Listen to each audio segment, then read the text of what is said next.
ये वो नवरात्र है जिसमें प्रेम आनंद बढ़ता है, स्नेह बढ़ता है। ये वो साधारण नवरात्र नहीं है। अगर इस गुप्त नवरात्र के अंतर्गत शिवलिंग है नहीं है तो किसी अपने घर के गमले में बगीचे में 2 पार्थिव लिंग का निर्माण करें। 2 पार्थिव लिंग, उसमें एक शिव जी का स्मरण करें और एक में माता पार्वती जी का स्मरण। देवादिदेव महादेव के 2 स्वरूप 2 लिंग प्रकट कर कर, एक पर 9 पुष्प लाल और एक पर श्वेत पुष्प 5 समर्पित करें। बाबा की आराधना करें, घी का दीप लगाएं, पूजन करें और बाद में उन शिवलिंग को, उन पुष्पों को विसर्जन करें। किसी भी नदी में, तालाब में, बावड़ी में, अगर वहां नहीं विसर्जन कर सकते हैं तो किसी वृक्ष के नीचे उनका विसर्जन कर दें। ये वो नवरात्र है जिसमें प्रेम आनंद बढ़ता है, स्नेह बढ़ता है। ये वो साधारण नवरात्र नहीं है। भाई भाई में अगर द्वेष हो रहा है, विवाद चल रहा है, अदालत में बात चल रही है, कोई समझौता नहीं हो रहा, एक दूसरे से बातचीत बंद है, करो नवरात्र। यही गुप्त नवरात्र धारण करो। 9 दिन कुछ भी आप बाबा को पुष्प समर्पित करो, फूल। लगता क्या है, कोई यहाँ लिखा तो आनंद रामायण में ये थोड़ी लिखा कि एक सोने की अंगूठी समर्पित करो, उन्होंने तो लिखा पुष्प। माता जानकी जी ने वाल्मीकि बाबा से पूछा, गुरुदेव एक बात पूछना चाहते हैं। बोलिए क्या है?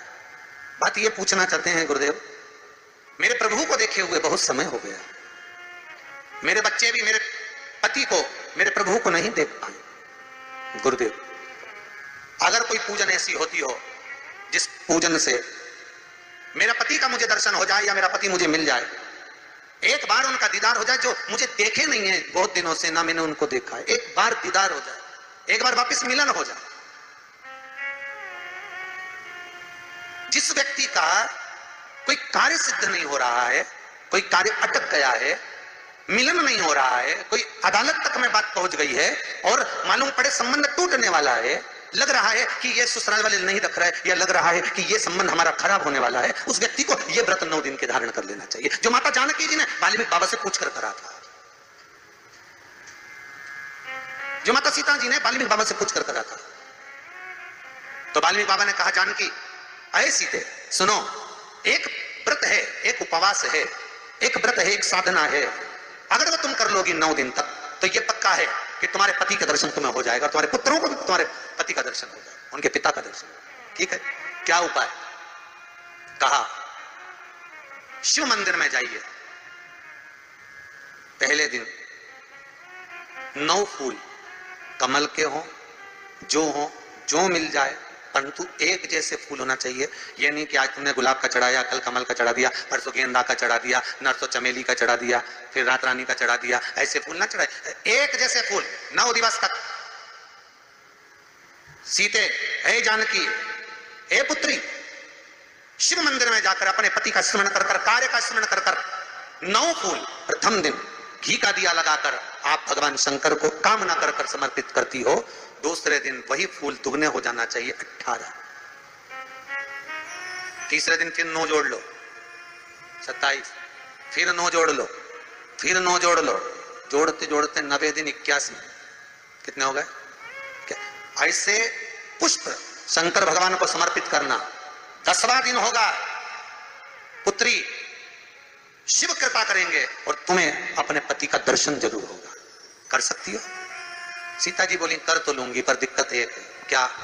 इतने में फूल चढ़ाऊं और फूल नहीं मिले तो? इतने में वहीं पर लव खड़ा हुआ था, पुत्र लव खड़ा हुआ था। उसने कहा, मां चिंता क्यों करती है, फूल मैं ला कर दूंगा, तू तो बस व्रत धारण कर। यही गुप्त नवरात्रि का व्रत, इसी आषाढ़ी नवरात्रि का व्रत मां जानकी ने करना प्रारंभ करा। और पुष्प लाने के लिए लव जाता। पहले 9 फूल तो आश्रम में मिल गए, दूसरे 27 फूल, 18 फूल भी आश्रम में मिल गए। धीरे धीरे धीरे धीरे जब 5 दिन हो गए, पुष्प की संख्या कम पड़ने लगी, तो लव को मालूम पड़ा कि मेरी माता को पूजन करने में दिक्कत हो रही है, पुष्प नहीं मिल रहा है। चिंता मत कर मां, अब तो कहीं से भी ला कर दूंगा तो दूंगा। और गया लव, गया अयोध्या में पहुंच गया, जहां एक सुंदर सा सरोवर था। सरोवर के दरवाजे पर द्वारपाल खड़े हुए थे, अंदर नहीं जाने दिया। मुझे जाने दो, मुझे पुष्प चाहिए, मेरी माता पूजन कर रही। द्वारपालों ने पकड़ना चाहा, मना करा, नहीं माना। लव इनको पटक कर अंदर प्रवेश कर गया, फूल लेकर आया, माता को दिया। धीरे धीरे पुष्प आते रहे, चलता रहा। खबर पहुंच गई श्री राम जी महाराज के पास में कि कोई वाल्मीकि बाबा का शिष्य आता है और सरोवर के सारे कमल के फूल तोड़कर ले जाता है। बड़ा उद्दंड है, सैनिकों को मार देता है। सैनिक वो पड़े दूर, राम जी को सूचना मिली, आज 9वां दिन था, माता जानकी इंतजार कर रही है पुष्प आए। इतने में चारों तरफ सेना को लगा दिया गया कि आज सरोवर का एक पुष्प नहीं जाना चाहिए, और लव का युद्ध प्रारंभ हो गया उस अयोध्या के सरोवर पर। अंत में सबको पटक कर लव 81 फूल लेकर पहुंचे और मां से कहा, मां आज आखिरी का दिन है, शिव को रिझा ले। और माता ने शंकर भगवान को फूल चढ़ाया। 10वें दिन सूचना आ गई वाल्मीकि बाबा के पास में, तुम्हारा कोई शिष्य है लव, बड़ा उद्दंडी है, या तो उसको लेकर आओ, नहीं तो हमारी सेना उसको पकड़ने के लिए आ रही है। और किस माता का पुत्र है उस माता को भी लेकर आना, और किस भाई का भाई है उसको भी लेकर आना। और गुरुदेव आपने बालक को क्या सिखाया कि वो इतनी उद्दंडता कर रहा, आप भी आना, नहीं तो हम सेना लेकर पहुंचे। वाल्मीकि बाबा ने लिखकर पहुंचा दिया, चिंता मत करो हम पूरे ही आएंगे। वाल्मीकि बाबा को तो मालूम था व्रत पूरा हो चुका है तो दर्शन तो होना ही है, भले कैसे भी हो, भले लड़ाई से हो, विवाद से हो, पर खबर तो आ गई ना, समझौता की कड़ी तो जुड़ गई ना। भगवान वाल्मीकि बाबा समझ गए, सीता जी से कह दिया तेरा व्रत पूर्ण हो गया बेटा, अब तू कल तैयारी कर चलने की। और लव को लेकर पहुंचे, सीता जी को देखा, पुत्रों का स्मरण करा, राम जी के नैनों से जल बह गया। वाल्मीकि बाबा सीता से कहते हैं, इसको कहते हैं साधना, इसको कहते हैं तप, इसको कहते हैं साधना। आप भी कर सकते हो। आनंद रामायण का यह प्रसंग वर्णन करता है कि हम भी क्यों ना कर सकते। 11 तारीख से 19 तारीख तक गुप्त नवरात्र चालू होंगे, गुप्त नवरात्र करो आराधना, कुछ नहीं तो एक फूल तो शंकर को चढ़ाना चालू करो, कम से कम एक पुष्प तो चढ़ाओ।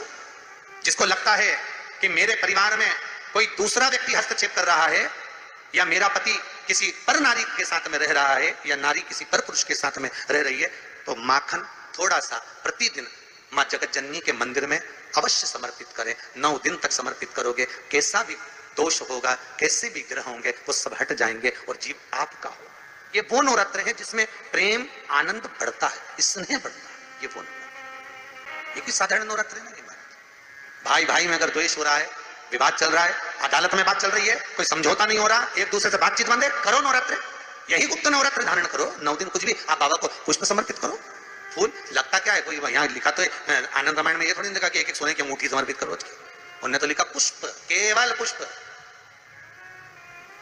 केवल पुष्प, इससे ज्यादा कुछ नहीं। भगवान को दीजिए, कोई कामना है आपकी नहीं हो रही,